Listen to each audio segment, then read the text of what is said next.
Disclosure, this video was sponsored by Man of War 2.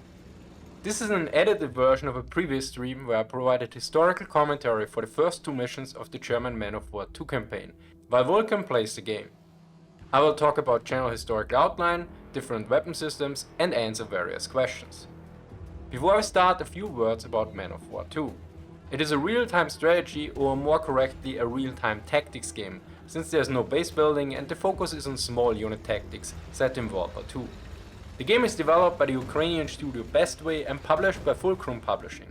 It will be released on 15th May 2024 for PC, so on the 10th anniversary of the release of Man of War Assault Squad 2. Currently, there are three major factions: the Soviet Union, the United States, and Germany. Each of those factions has a narrative campaign. Then there are two additional historical campaigns, namely the Red Army's Operation Barkaton and the US invasion of Normandy. Furthermore, there is also a dynamic campaign and skirmish-like raid mode. One feature I particularly like and which you can see on stream is that all single-player content can also be played in co-op multiplayer with up to 5 players. Furthermore, there are extensive PvP and PvE multiplayer options, including ranked matchmaking for all 3 battle setups: battalions, combined arms, and classic mode. If you're interested, be sure to check out the link in the description. So now, let's hop into it. So about the historical accuracy of the German campaign in general, the units and individual characters inspired are basically by various sources. They are not historically accurate, but whereas, for instance, some of the American units from the US Army are historically accurate, there are some deviations I will explain later on, for instance with the timing, but a lot of it is historically inspired, and of course the units to most degrees, so the individual tanks and equipment are sometimes correct, but also for gameplay reasons sometimes adapted. And also in general the realism, as with movies and with games, for instance, there are differences in troop sizes and especially, for instance, spacing. Because if you use your tanks in a spacing that's like in real life, you have ideally about 50 to 100 meters spacing between your tanks, and if you just have 4 tanks, then you have like a very wide, large range of the front, and this is of course very hard to manage in a game. So generally, we play 2 missions. One is set on the 8th date and one of the 20th February 1945. At this point, the German army is basically in shambles. And the units we fight are ragtag units. And we also turned off the speech now for the narrative parts in the campaign. We will use that to provide historical commentary or gameplay commentary. So, and also not to spoil too much of the game narrative. Yeah, so here we are in the game, and it's going to give us a brief tutorial, but basically we're just going to be setting up our troops and getting ourselves some extra weapons and such.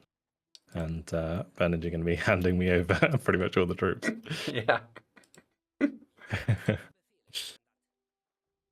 All right. Here we go. I'm going to go pick up a MG42 out of this box. Oh, yeah. So you had the one guy, the Sturmpionier Sapper, you had the boxes here, yeah. Yeah, I was going to do with the other one because this one actually has a minesweeper, whereas the other one doesn't. Let's grab some equipment for him.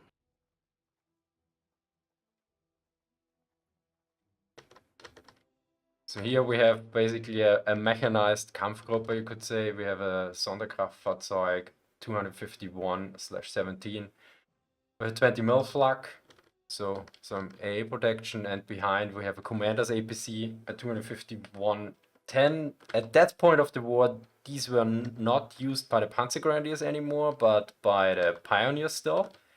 And this is a bit of a historical setting, so in real life, they would only have one machine gun and a 37mm gun, but you could basically put 2 other machine guns on the outside there. So that's a bit of a modification. Here we have the Stuck 3 Ausführung G, which were basically the last variant of the Stuck 3 that were produced. major differences to the previous ones. You have like here the machine gun next to the commander's cupola. Also the commander's cupola previously was just a hatch. And we have, yeah, the armor skirts. They were previously there as well. And there are also some minor differences, a bit more sloped than the previous Stuck-Ausführung F8. And here we have a Kübelwagen with a machine gun. Yeah, we've got the SDKs at 251.17 this time around. I believe we were playing with the Wirbelwind before. Oh yeah, where's the Wirbelwind? Interesting. Yeah, they replaced it with the SDKs at 251.17. Was there update, or is this a bit dynamic that there's sometimes the equipment changes? I think it's updated, yeah. Because the last... actually, yeah, it might just be dynamic, yeah. Last time we had a Wirbelwind, I think back behind the railcars when we played a few days ago. Yeah. Yeah, Wirbelwind would be more firepower, but yeah. I mean, you have to deal with it, not me. I can put my SDK sets in very compromised positions again, and you can judge me about it. Yeah. It's funny because when I'm playing this game, Bernard is like kind of seeing everything from a historical perspective, and he's just like judging me based on that. So yeah, currently the historical setting where we're on the 18th February and we are near Worms. So Worms is located west of the Rhine, and it's somewhere west of... No, it's northwest of Mannheim. And at this point, basically on the 9th of February, 8th of February, the Allies started a major attack against the Germans. But in the 9th, from the 9th to the 10th of February, the Germans destroyed one dam and opened the sluice gates on others and basically flooded a large area, which delayed the US offensive by many days. And here we will be defending one part of the Siegfried Line, as the Allies called it. The Germans called it the Westwall, basically the Western Bulwark, which was constructed from 1936 to 1940. Then after the Battle of France, or during the Battle of France, they stopped construction and basically let it fall in disrepair. And in August 1944, they restarted to reconstruct it, but at that point they realized, okay, many of the pillboxes that were built were not up to scratch anymore because the anti-tank weapons increased so much in penetration, and at the same time, a lot of the parts fell in disrepair as well, and this will be also covered in this mission.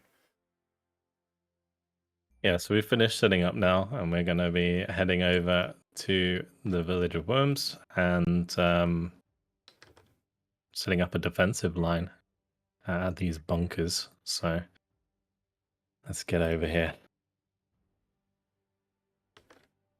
And here you can see basically some parts of the Westwall.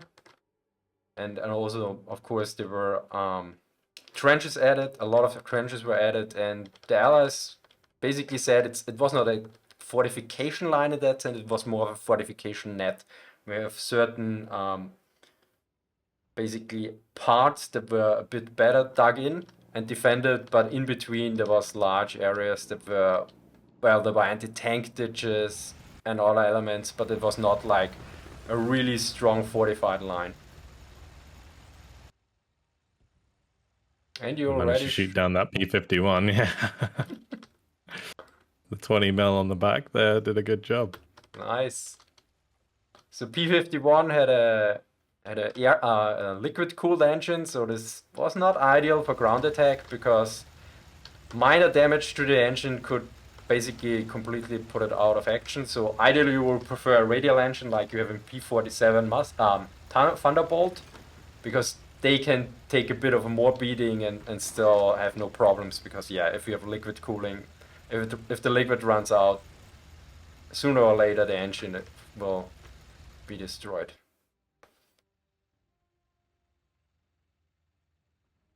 Yeah, here so we've arrived at the bastions. Yeah, and Feldwebel Müller explains to us that, yeah, that farmers basically used the pillboxes for storing stuff. So I'm not sure how historically accurate this is, but I wouldn't be too surprised. So now we're gonna go dig some trenches so that I can support my Stugs. You were saying before I was placing my Stugs too far forwards. Yeah, ideally you should have them a bit in the back. I mean, the problem is, so this is interesting. So the original Stuck had a short bell, and then I actually read a commentary in a historical document that said this had one benefit: when you could overshoot your own troops far easier because you have a steeper angle of fire. So with this Stuck, you have a rather how's it called, flat trajectory. Yeah. So hitting your own troops is an issue, and also at that point of the war, generally infantry didn't attack particularly anymore if there were not some Stuks or tanks around. So, but I the rest of my troops up. keep them back because the Americans will come in with bazookas. You can see you can build your own trenches here. Yep, so I'm going to be building trenches. We can also build sandbags. There's all sorts of stuff we can do with the fortifications. In the multiplayer, you can also build proper fortifications, like sort of dugout bunkers and stuff like that, which is really cool. Did you get some hedgehogs as well? Yeah, I believe if you have engineers, you can put them down. I don't think these guys have the ability to do that because usually you get the option at the bottom of the screen. If that's the case. I thought I saw some in the boxes last time when I tried to play the mission on my own, but maybe that was removed as well, like the Whirlwind. Alexander Corbett asked, "Can you make the tank hull down?" You can dig in the tanks, right? You can't with the Stug, but you can put the camo on it to make it more concealed against enemy attacks from afar. There are some tanks that you can like dig in with sandbags, but there's no hold down unless there's like a specific fortifications that's like pre-built. Yeah. So this is of course also to a certain degree, if you do major changes to the terrain in a 3D engine, that's often quite a problem because it's computation intensive, bugs happen, and all physics engines. So there's generally terrain, as you probably know, most people, there are very few games where you can manipulate the terrain, unless it's a real feature like Minecraft, and this is a lot to certain limitations or problems that will develop otherwise. So it's understandable. I have a video on how the Germans would dig in their tanks for hull down, and yes, basically you would dig out a large part where the tank can drive in and drive out. Yeah, so I'm going to be putting sandbags around my 251-17. Oh, and here we have assault troopers. What are coming back here? Pilot Yeah, we trooper. have enemies coming in already. No, those are friendlies, isn't it? Oh, those are the paratroopers who managed to get back. Yeah. So these are basically NPCs. Yeah, so they'll be helping us out in the defense. Don't they tell us they have to leave? I think. Yeah, but they do hang around because the attack comes in. Ah, okay. But yeah, you can see the 251-17 has the camo net and the sandbags around it now. Ah, yes, that looks very nice. Here you can see how it's dug in with all the sandbags. and my truck as well. I can actually build a supply depot. Is this intentional that the 37 milligun doesn't face forward? Yeah, I just wanted the machine guns facing that yeah. direction because we got the Stugs. Yeah, makes sense. Yeah, understandable. And here the Stuck enhanced with bushes and trees. Yeah, from afar, it does just look like a bush, right? Yeah. If you zoom all the way back to where they're going to attack from. Just a little Yeah. bush on the horizon. Oh, we have a siren, air raid siren, I guess. Oh, the P-51s. So in real life, A was not that effective. That's without saying, I guess. Did it hit you? didn't manage to hit the second one. The first Mustang got shot down. Must have got lucky. But the the rockets didn't hit me, thankfully. They were. Was this from the P-51? These craters? No, that was they're like dugouts. That's where I accidentally dug, like Okay, sort yeah. of a little place for my man to lie down. Okay, we He attacked. didn't, Oh, we are also getting flanked. fades away.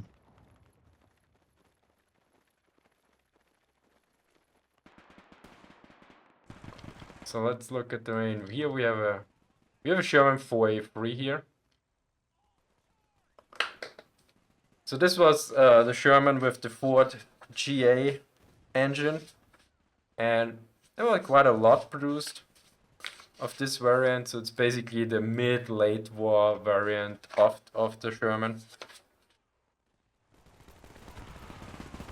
My Stug's getting hit very hard. Oh,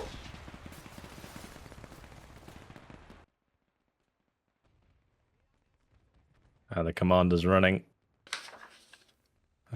How hysterically accurate would have that been? yeah. That's a bit hard to tell at this point.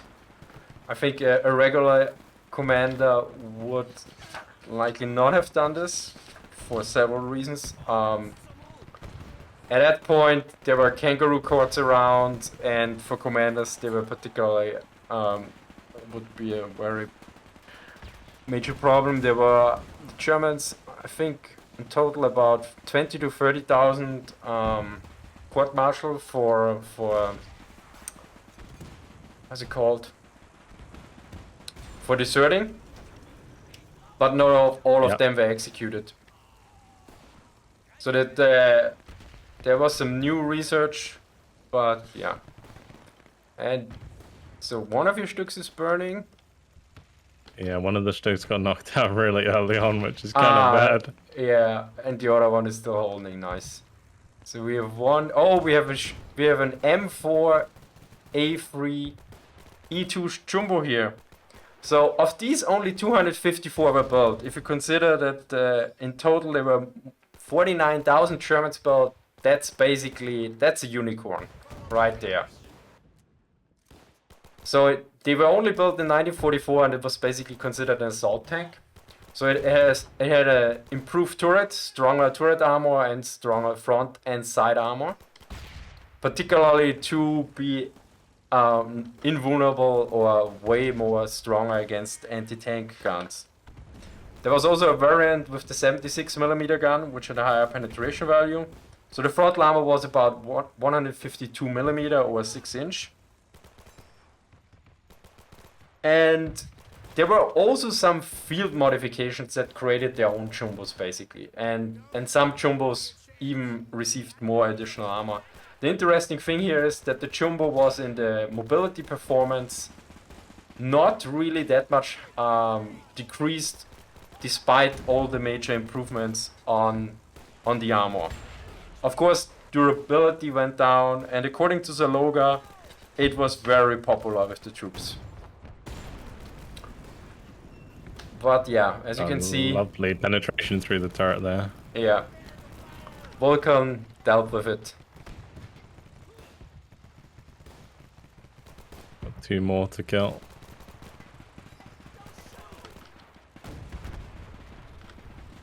There goes one. The Stug carrying us, the other one just failed immediately. Yeah. Got completely destroyed, or can you repair it? I think it's completely destroyed. All the skirts are gone. Yeah, that's...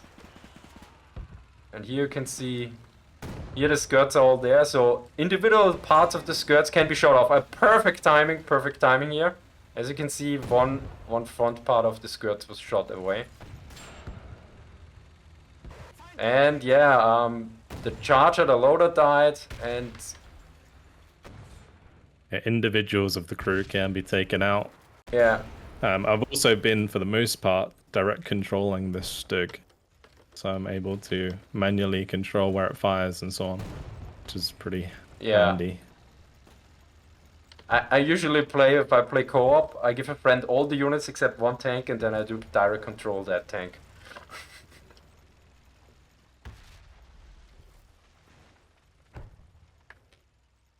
So I do have a couple of spare tank crew who survived out of the other Stug, so they can fulfill the spots of the ones I'm missing in this Stug. I'll let them jump in.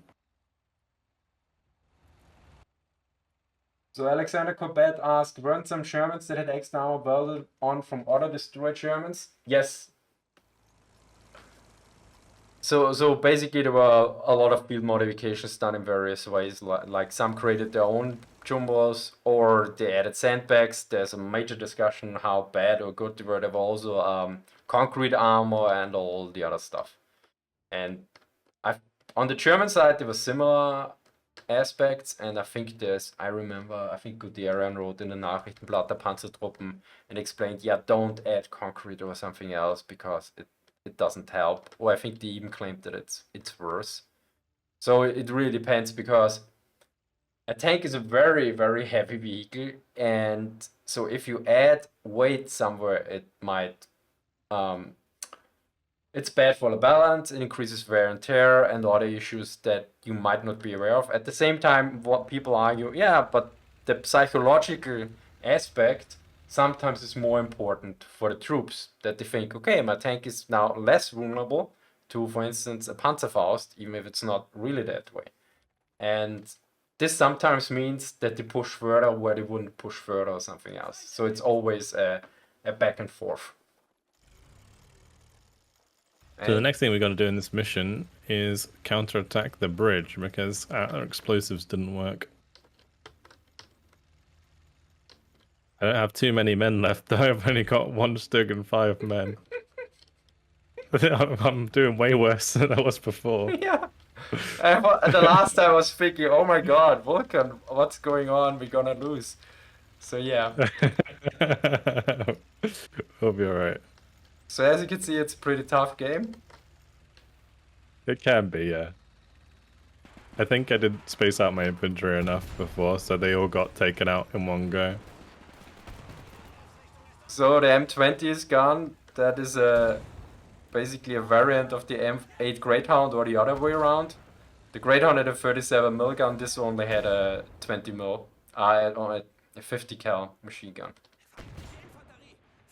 So, and you got the Sherman. Nice. Here you can see an ammo explosion, basically. The fire that comes out is basically, it's not the high explosive ammo, it's the propellant that burns up. And if you have like the turret completely closed, it might pop. Hey, you did it. Very good.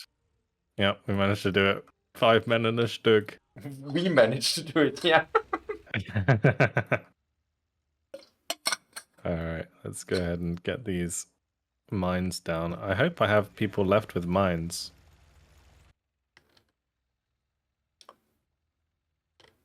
Else you have to... You can loot the dead in this game, right?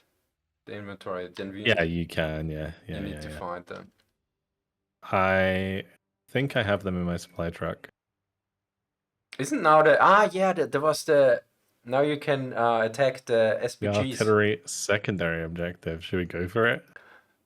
Yeah, that's the last time we didn't do it, so we don't know. So it's M7 Pearce, which are basically on a Sherman chassis. I mean, initially we were on a M3 Lee chassis, with a 105mm standard artillery gun. What's the worst that can happen?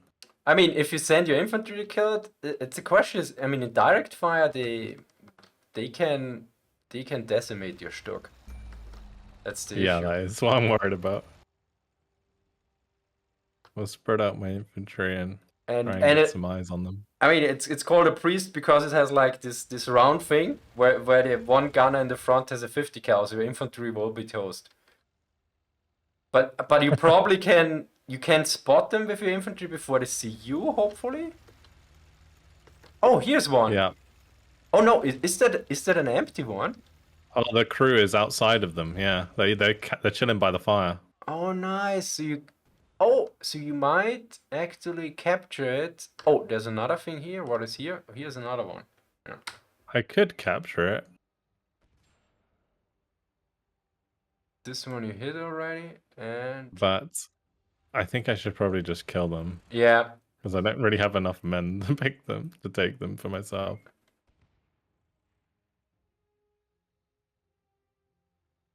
Let's go throw big old. There we go. nice. Lovely. Oh, there's another one here as well. There's loads of them. Yeah, I remember the last time we didn't kill them, and I think 2 were then shown as firing at us. So nice shot. Yep. And it's gone. Yeah. So, oh, there's a truck coming. And there's another one here. Yeah. Maybe the Stoke can get it.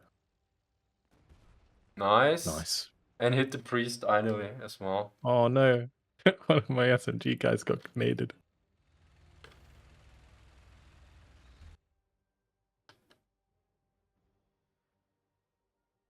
So Alexander Korvik notes, I think Patton very much disliked tank-backed concrete and wooden armor, but was okay with recycling armor from knocked out tanks. Yeah. So this box actually has some mines in it that I can use. Nice. Oh, these fractures look amazing. Nice. Yeah, the explosions in this game are really satisfying, especially when you start using like big artillery yourself. It's very fun, especially in the multiplayer, like getting out the big Sturmgeschütze. Oh yeah, That thing is not dead yet. I'll get it. Nice. Oh, or not. So That's here you fine. can see the 50 cal and here the 105mm howitzer. I don't have any more grenades. And you see it's very That's a spacious, so it could carry almost 70 rounds of ammunition. So that's... And of course, since it's on the Sherman chassis, it was very mobile. And also pretty decently armored, the lower parts of course. But yeah, against the Stork, particularly from the side, yeah, no chance.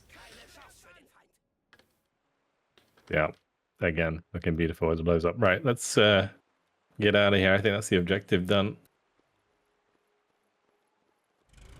Get across the road. Get my man to lay a mine. Very well done. So here we have a Opel Blitz, standard German truck used for all kinds of stuff, of course. Motorized infantry, support, supply, not support.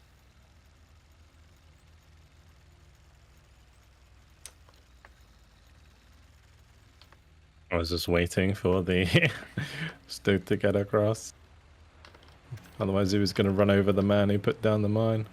Yeah, let's look at the mine here. So I looked up what this mine is. This seems to be a geballte Ladung, 3 kilograms, so basically a satchel charge.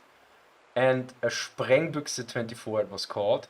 And you see this minor black dot here, that's the same like above, where you put in the fuse basically. And this seems to be a pull fuse. So you could use this with a very long cable and then you pull on it and then it would explode. So I think this is the 3 kilogram version. There's also a 1 kilogram version, but it's way smaller. And Let's go in-game ahead and it's plunger. called a remote mine. So let's zoom out a bit to witness the fireworks. Nice. Great. Now we have to rush back as quickly as possible. So Alexander Corbett asks, did the Opel Blitz ever had guns mounted on it like its Russian counterparts? I'm not aware of any pictures I've seen so far, but then again I didn't look much. I remember I watched a Wochenschau from winter 41, 42 a while ago, and they had a truck and they had basically a BER mounted on it. I suspect it was a captured BER from Poland. And of course, field modifications. You always had some field modifications, so it's not unlikely that they had mounted machine guns or something. Or are you talking about a specific gun, like a 37mm or something? Yeah, we damaged the main gun of the Sherman. That should provide a good win. And the house is destroyed. Here we got it. I mean, there's a jumbo coming now. And there's also guys with bazooka coming, yeah. Last time I had one. I would tell you to flank the jumbo, but there's not much you have for flanking it. Just need to spread my men out so they don't die. Don't turn sideways.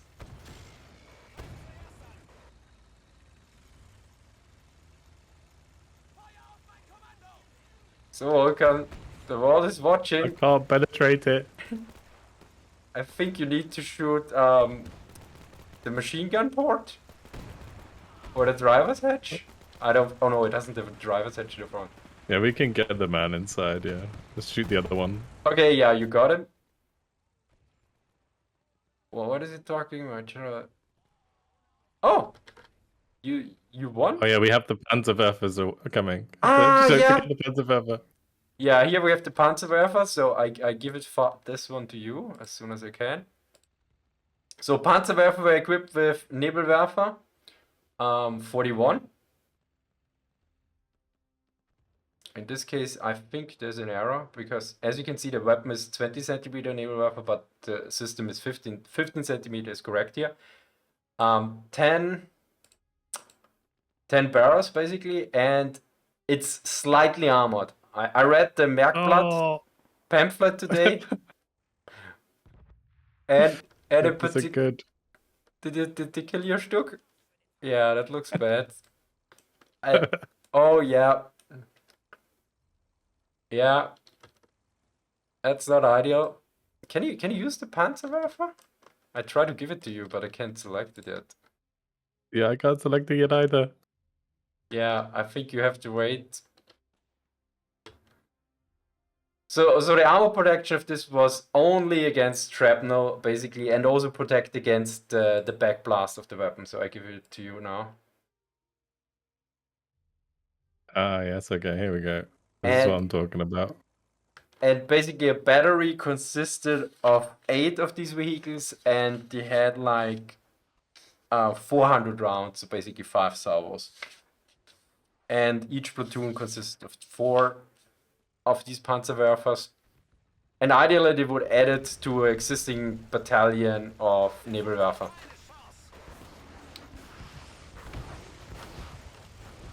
So they basically would shoot and scoot, like what Vulcan is basically doing now. You hit the bunker, nice one. And they were on a Maultier. Basically a Maultier was a regular German truck with where the back tracks were replaced with tracked parts. But it was an armored one, so as you can see, there's like, I wouldn't say makeshift armor, but pretty much. And there's also a machine gun bearer at the back. Oh, let's look at the chat. In terms of conflict situation, whereabouts in the order of battle is the player commanding? So basically, you would say you have. I mean, it's called you're commanding a battalion at this point, but of course, if you had a complete battalion, you would have too much to do. So in terms of size, I would say we have like basically you have platoon level, comes probably close, platoon to or reinforced platoon, because you have 1 or 2 squads of infantry generally, 1 squad at that point of the war was not 10 men anymore, about 8. And then you have like a full tank platoon had 5 tanks of medium tanks at that point. Sturks had 3 or 4 in a platoon.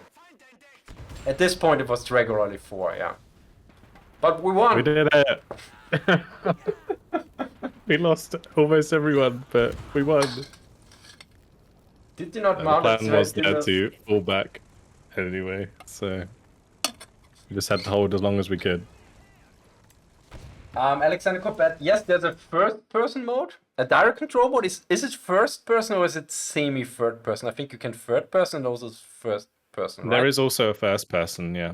Yeah, there is a first person mode. If you can like zoom all the way in during direct control and look through the optics of a tank, which is really cool actually. And same you can also do that with I don't know if there's first person for infantry, but you can obviously direct control infantry as well. So somebody asked what the name Panzerwerfer means. It's armor thrower. It's more tank thrower or a tank launcher. It's basically armored launcher.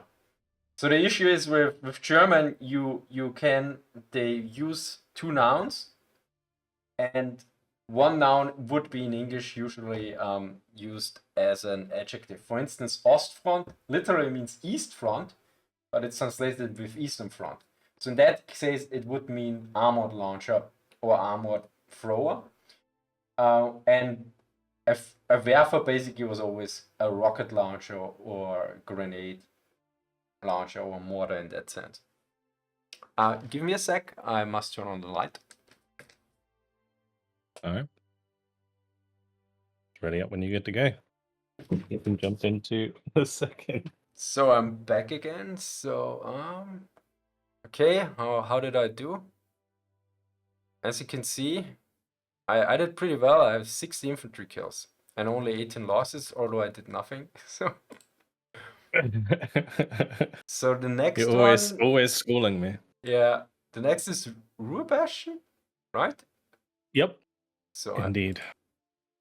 I can't ready yet. If you click the mission, you should be able to. Now it works. All right. Yeah. So this is just a mission. We're moving on from where we were. We're falling back to the Ruhr, and we'll be defending here. So yeah, we're defending the river Ruhr or Ruhr. It's at Jülich. Now this mission is set on the 20th February 1945. Now historically, after the Germans blew up the dam and opened the sluice gates, the river Ruhr is rather small and mild, you could say, but it increased majorly through opening the sluice gates and everything. And the Allies had to postpone their operation that was planned for the 10th of February and postponed it to the 23rd of February. Because by then the water levels should be low enough. And even at that point, they had major troubles that some of the assault boats got drifted offwards and everything else. And so this defense, what we are mounting, did not happen from all I know, because the US forces didn't attack before the 23rd across the river. As you can see at the bottom line, there is the date of 20th. And yeah, so it's more of an artistic license assault. Which makes sense. So you can defend here successfully, and it's still more or less historically accurate, because it didn't happen in that sense. Yeah. So it's completely understandable, and they particularly know that there's some leeway there. So we had Jülich, which is about 250 kilometers away from Worms. And on the 23rd of February, Operation Grenade would start. So if you want to look this up, there should be a lot of sources listed in the description of my video or stream. Yeah, so in this one, I can see that the town, it looks actually really awesome. I love the design of this one, like the flooded town. Very, very cool.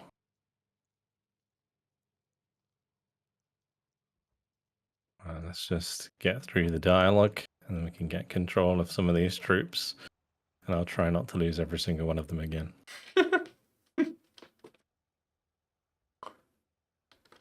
So I hand you the flamethrower. And here we go.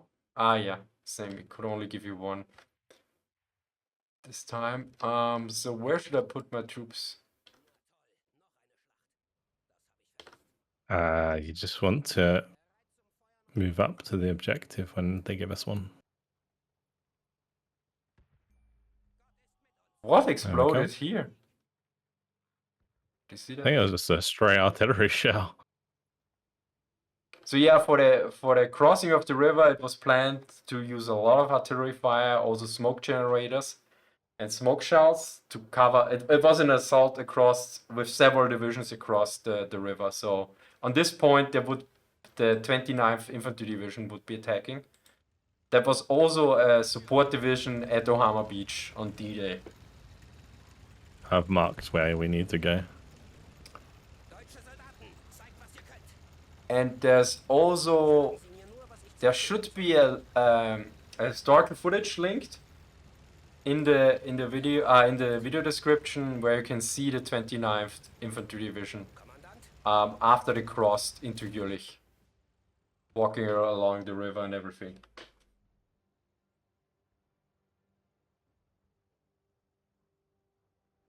I'm just moving my motorcycle into position so the sidecar can use its machine gun. And I packed in as many people as I could into the 251 Alpha Speed. Oh, yeah, now I can give you everything. Alright. Time to carry Bernard once again. So where is your SDKF set 251? Can you ping it for me shortly?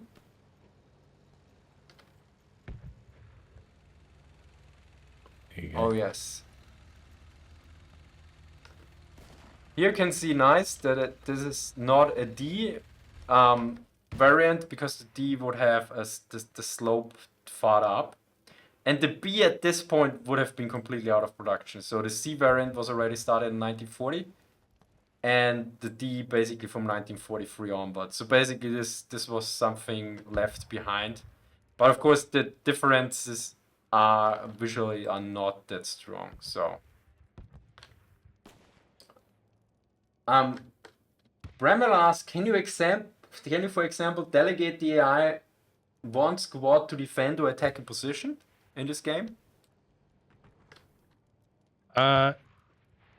Technically, yes. I mean, generally, you just kind of follow the objectives of the mission, so you would want to kind of commit most of your forces to do that, because generally there's like AI like that are defending a position for you otherwise.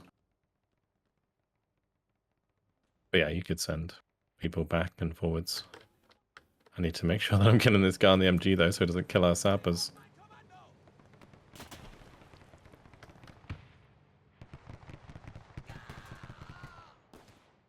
Yeah, and here we have the 363rd Volksgrenadier Division, which was defending Jülich at the time, but not only Jülich, they were defending Düren and Jülich. So they were like, the Germans were completely overstretched at this point of the war. I think at least to 1-5 or something. So now I've got access to the Stug. You've got a Stug that you can give me as well. Ah, yes, yes. And also another small squad. And here we have like so many troops. Yeah. So when you have control over the troops, you do have them in separate squads. So I've got like a Grenadier squad, I've got like an MG squad, an SMG squad, a rifle squad, and then we got like the 2 Stugs, the half-track and the motorcycle. So I'm going to just try and use these together to push up.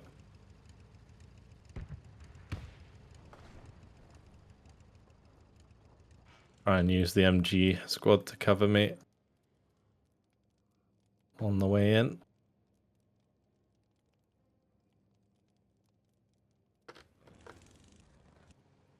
Oh, you also have a quad, a motorcycle. Yep. BMR-12 with a machine gun on the sidecar. This time BMW. around, gonna take this a little bit slower than I did when we were messing around before because I lost so many men. Yeah, you have, I think, a handful left. I completed the last objective with like 1 man. Okay, I thought it was a bit more, but I think you know better. Oh, nice. And here, he destroyed an LVT. Oh no, it's still firing. It's an LVT A1. This one has a 37 mil gun and several 50 cals behind. So this is landing vehicle tracked, it's the LVT. And they were used in the Pacific, but also in the European theater of operations. And they were also specifically used at this operation as well. And they had actual problems. To quote here from the US Army Green Books, other men meanwhile tried LVTs, but so muddy was the far bank that these craft could not get far enough up to the men to disembark. As in the 84th Division sector, an LVT went out of control, crashed into a partially completed infantry support bridge, and sent parts of the bridge carrying downstream.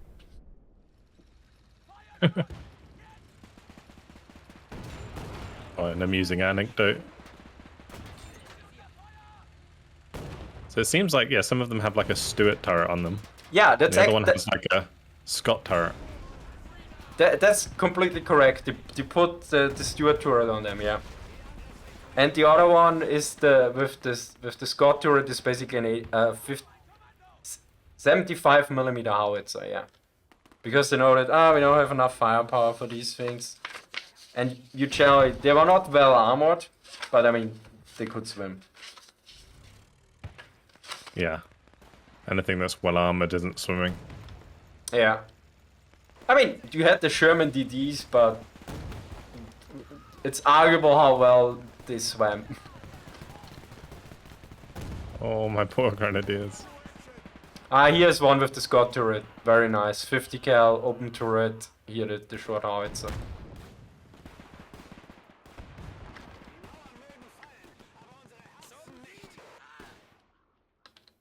So the German just said, the walls might fall, but our hearts won't.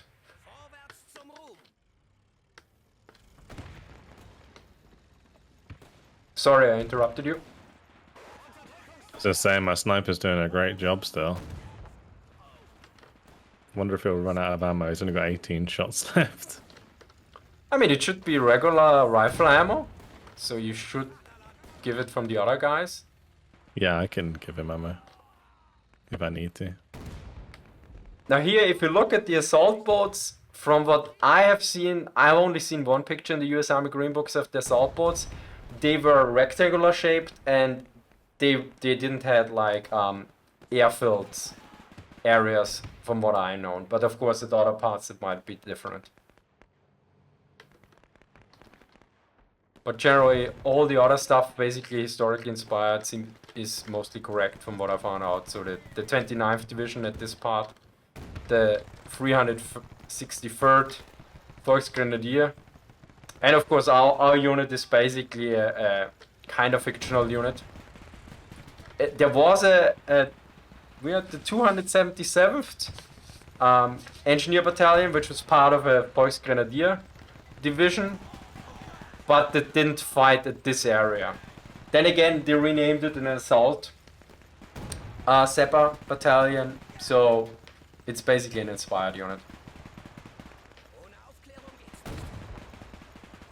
Did the LVTs have stabilizer? Not as far as I know. I know that the Sherman had a stabilizer, but I don't think they had one in the Stuart or in the M8 Scott. Might have one of my rifle guys go back and resupply the sniper. My Stugs, I'm bringing one up onto the ridge on the left so that we can get a better line of sight. Yeah, nice. Can nicely flank them.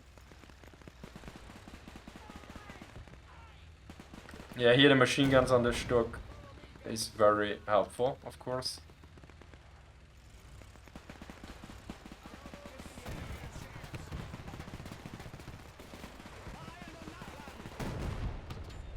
There we go. Boom. Oh, quite a lot of oh, nice ammo explosion on the AT gun there. How many HE shells would they usually have? Would they usually have more HE than AP? Which one? Sorry, I was just reading the chat. The Stück. I would suspect. I would have to look up. I know for the Panzer IV with the short barrel they had more HE than armor piercing. Let me check my manual. Because I have a German manual actually, which I edited. Did I have in their manual, did they have the ammo listed? And of course on which page? Oh yes, here we have it. Perfect.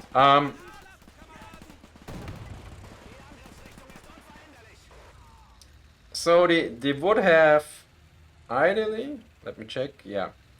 But this is, let me check from what this, I think this is the okay, this is a okay, this is for a pamphlet from 1942, and they note at that point for each gun, for each Sturmgeschütze there were 224 HE shells, but not carry on. This is basically for the whole unit, so what you had was in the reserves.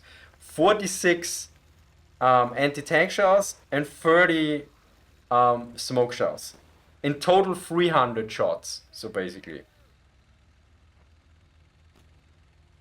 And I'd for definitely be stocked higher on HE then. yeah, definitely way higher. So that's like 1, 2, 5, 4, 4.5. But I think this is still written for basically the short-barreled version, although it's from 1942. Let me check.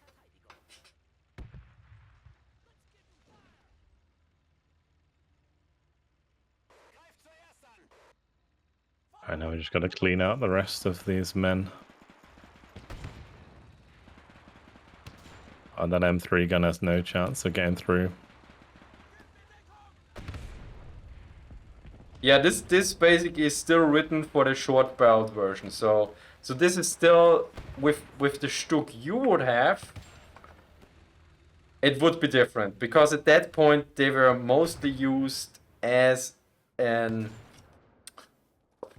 tank destroyers, and you would the Sturmhaubitze with the 105mm you would use for the original assault gun purpose.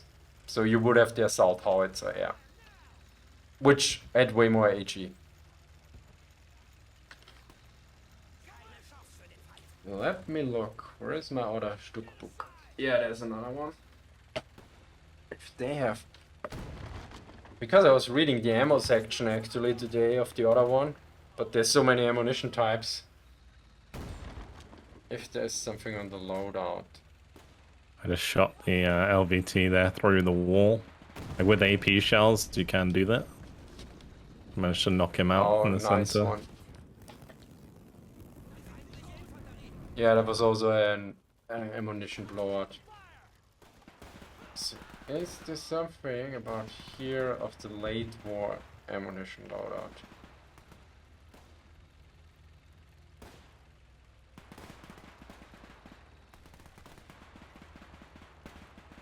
So, it's particularly noted that they wanted as much ammunition as possible, and it's noted efforts to increase the ammunition complement to 70 to 75 rounds were already undertaken at Alcat in November 1943.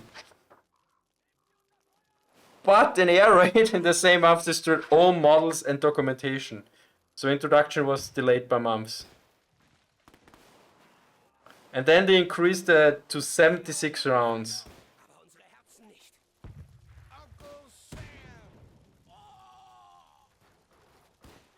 But it's still discussed because, you know, that another document notes 73 rounds, but is there something on the ratio? Ammunition defects, jammed cases.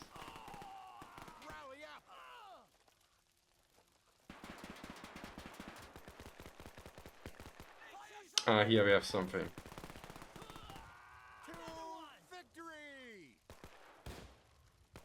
Yeah, basically here we have, what is this document here? That's 413. So this is from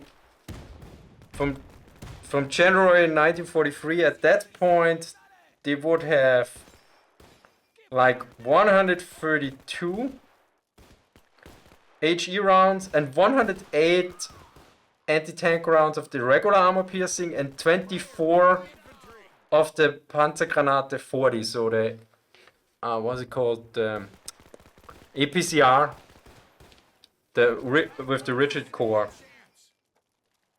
So basically at that point they would have a 50-50. So armor piercing 50% and HE 50%. If this was still the case in 45, it's hard to tell. But I assume probably since in 1943, I think it didn't have the assault howitzer yet. I would suspect that in 45 they might have more armor piercing, but at the same time it's hard to tell if there was maybe ammunition problems and something along those lines. Yeah, absolutely. I have a couple of soldiers further back that I've left behind. Deserters, I tell you. Where did my sniper end up as well? Did he die? I felt like my sniper died. It's unfortunate. He's very useful.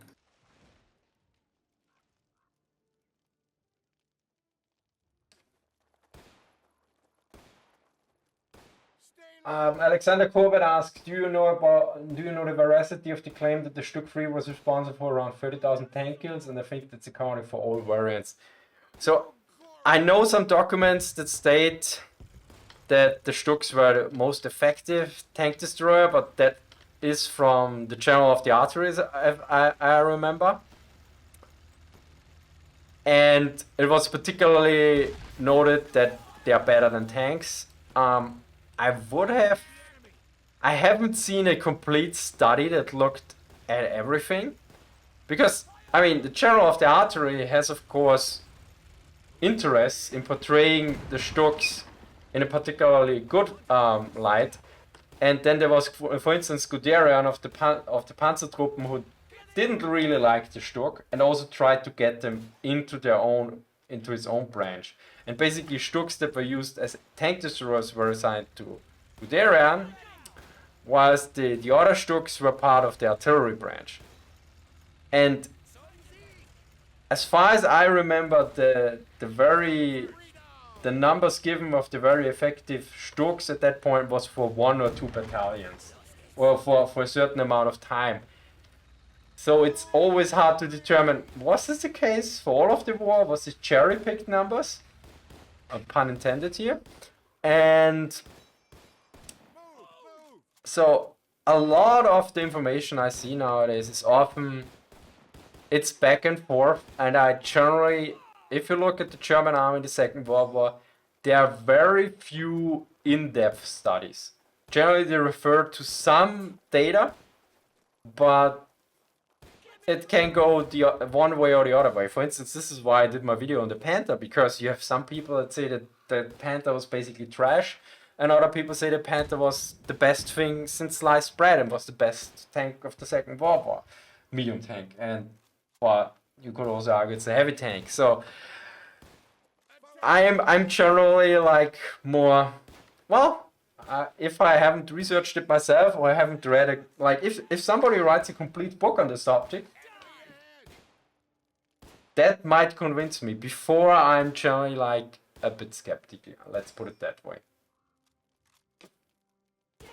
Are Nebelwurfgeräte operable to the vehicles in which they are present? You mean the smoke launchers on the tanks? So can you launch smoke with your tanks? You don't have tanks. Do you have smoke ammo on the Stux? I don't have smoke ammo on the tanks at the moment, no. I believe there is smoke ammo in the game, though. Yeah.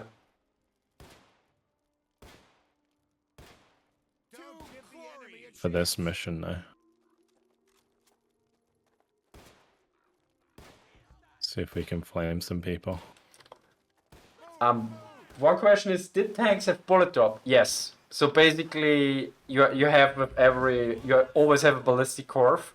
And as mentioned previously, the Stux with the short barreled version were better for overshooting your own infantry. So now you drove back the allies and they're retreating with their assault boats. So one problem with these assault boats was during the operation that the stream was particularly strong, and that sometimes they reached areas, or when they drove back, that they were at parts of the river where not particularly useful, or sometimes they created footbridges and LVTs or other stuff was driven into them, so there were various issues. And also German mines in one case caused a lot of casualties. Well, I think I did it a bit better than I did before. Do we get the gun barge this time? Oh, here it is. Yeah, the gun barge is there, yeah. So this thing, this gun barge is actually a Pioneer? What's it called? I forgot. I wrote the name down. What it is exactly. It's actually, I thought it's a fantasy vehicle, but it is not. I mean, the loadout with the weapons is not correct, but the vehicle itself is the little boat. So here the gun barge. It's a Pionier Landungsboot 41. There's a Wikipedia link if you want to see a picture of it. It's actually of I think a restored variant from nowadays, and you can see that it's pretty much the same vehicle, and it could carry about 20 to 40 tons or 150 men. And then I looked how much the weight of these individual guns would be. So the quadruple 20 mil would be 1.5 tons each, so about 3 tons. And then the 88 millimeter gun about 8 tons. So in total you had 11 tons. And this would also allow for the crew and for the ammo to put it. How about the buoyancy? I don't know about that. You need to ask Drafanil about that, because I'm not a naval guy or a water guy at all. So, but generally this could have been possible, this vehicle, and it looks like on the picture, as you can look, I think it's only on German Wikipedia, but the link should be in the description. To look at the picture, you don't need to speak German. And one final interesting part about this thing, the parts were mirrored, and you could basically cut it in half in the middle, or not cut it, put it, deconstruct it, so you could easily transport it by rail. That I found particularly interesting. So you can just put it in 2 parts and then put it on a rail car and drive it around.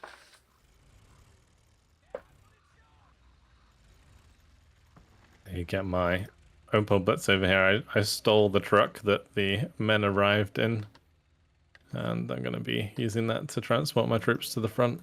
So where are you driving? Here you're driving. Yeah.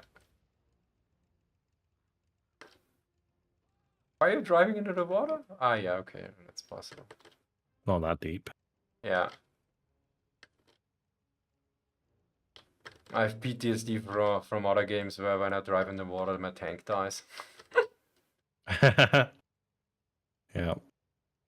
Didn't happen so far in this game for me. It's actually nice to have some troops to spread out.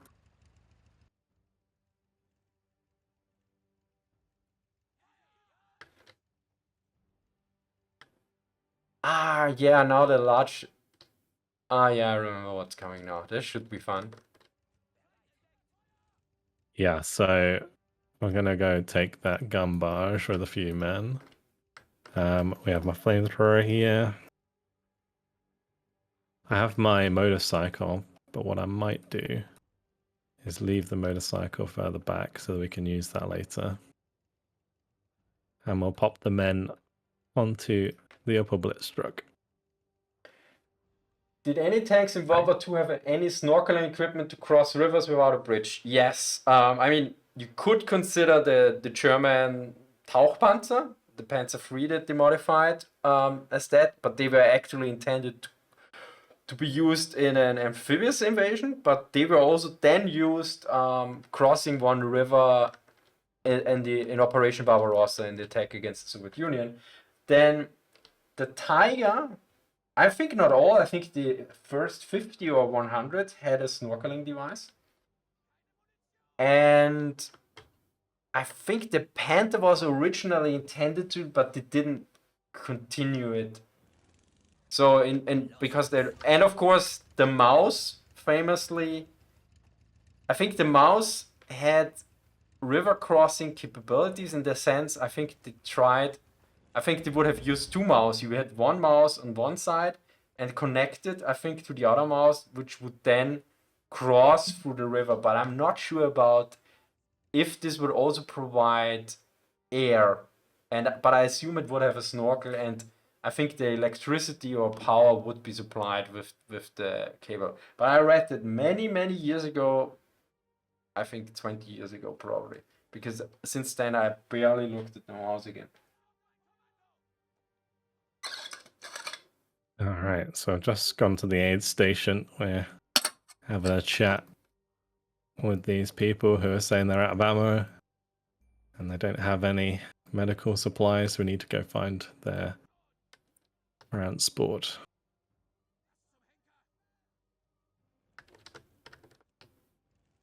Are you driving around with the motorcycle like crazy? Yeah. Yeah. No! Oh, I just crashed. My bad. Yeah, you can drive around. It's really, really fun to drive around with these things. It is kind of difficult. Can't wait to play the Cat and Quad. Whoop. Almost went in the water there. You split a tree in half. And here you need to go, right? Yeah. This is where the transport truck is that we need. Okay.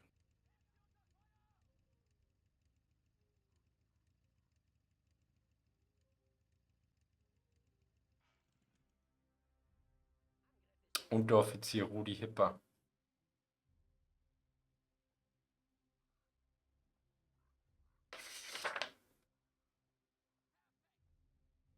So yeah, the gun barge had a length of about 20 meters. And it would, how is this called in English? It would go down in the water 0.6 meters empty, and if it's fully loaded, about 1 meter. And the speed was about 10.8 knots, which is about 20 kilometers per hour. Don't ask me what's that in miles. So, but now we are getting assaulted. Cross the river again. Yep, and you got some reinforcements to give me. Ah, yes. I almost forgot. Thank you. So if you play co-op, you can individually, you can give around all the units and everything. So that's perfect.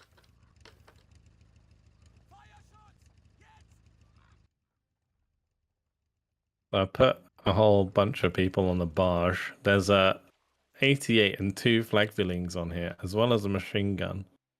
It's like Two an machine MG42. guns, yeah. Oh yeah, there's 2 machine guns. Yeah, this Yeah. thing's crazy. Yeah, the MG42 he has the magazine mounted. Yeah, nice. So you need to hold all these points. So here the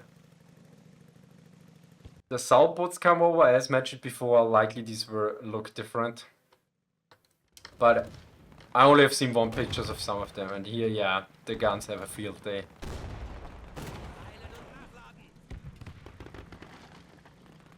I'm much better prepared this time around. Yeah, this time you had more troops to man them. Right? I think last time you really you barely could mount the gun barge, right? Yeah, I had like one man on there, manning the 88 on his own, basically. Which would be incredibly difficult to do. Yeah. Oh. Ah, yeah, and here are the enemy mortars. So in the actual river crossing, there 3 days later there was smoke deployed by all, and also smoke shells by some divisions. And then, of course, artillery support and many more aspects. But also the Germans also had artillery, so we don't have artillery and the enemy only has mortars. So some troubles were some of the vehicles actually like flipped of some of the assault boats. My ATA actually managed to hit Oh, nice. the mortars, and Oh! Yeah. the Oh, LVT didn't even get in the water. that looks gruesome. One mortar is still there.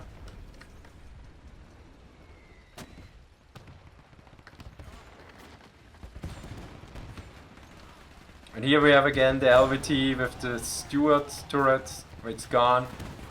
Here another one. Here's the one with the M8 Scott turret with the 75mm howitzer.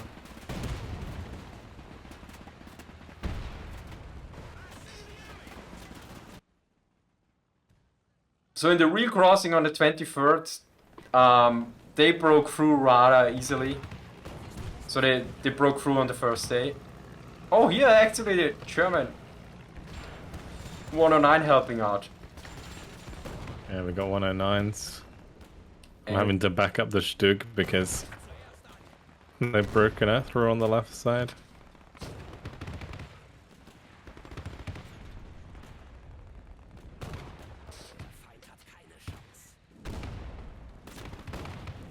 so on the operations on the 23rd, there were 3 US corps, each with 2 infantry divisions that attacked from Linux to Duran, which was 70 miles long.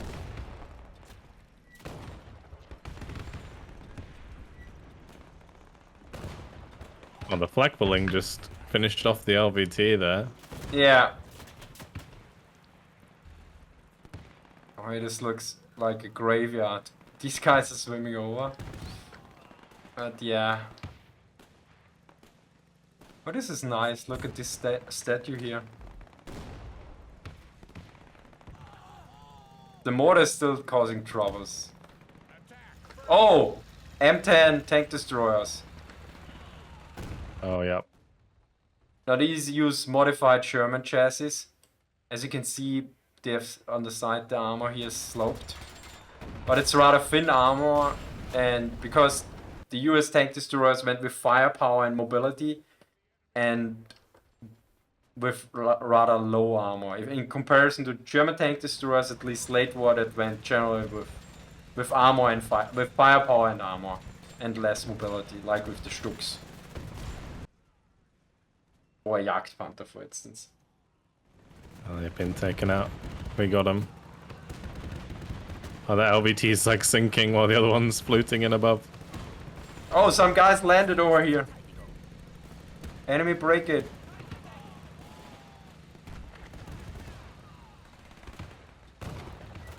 Oh yeah, this looks spectacular. Oh, more LVTs coming, more assault boats. I like the smoking on the assault boat, but it immediately you hit it and it went down. Oh, you have a PaK. You have 37mm PaK here, and you destroyed its main gun. I mean, Yeah, this the case. PaK on the right is doing a good job as well. Yeah. I mean, the 50 cals are the most dangerous on the LVT in this case.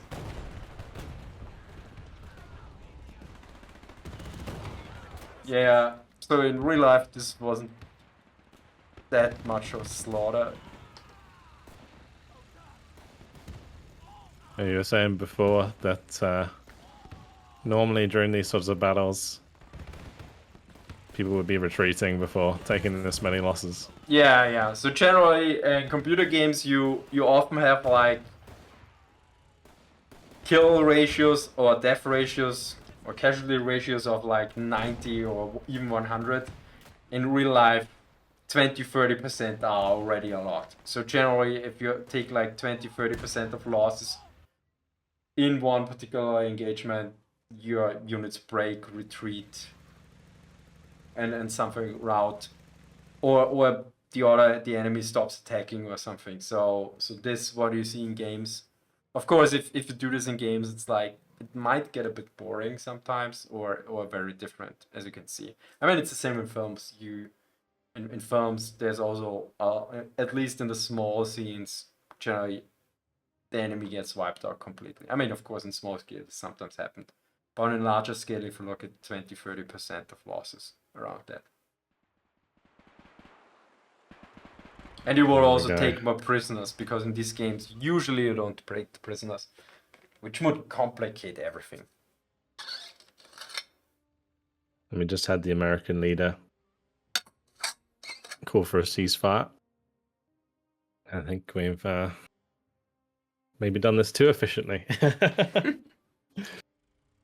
We also played the third mission, but were utterly defeated. If you want to check it out, there's a link in the description to the original stream.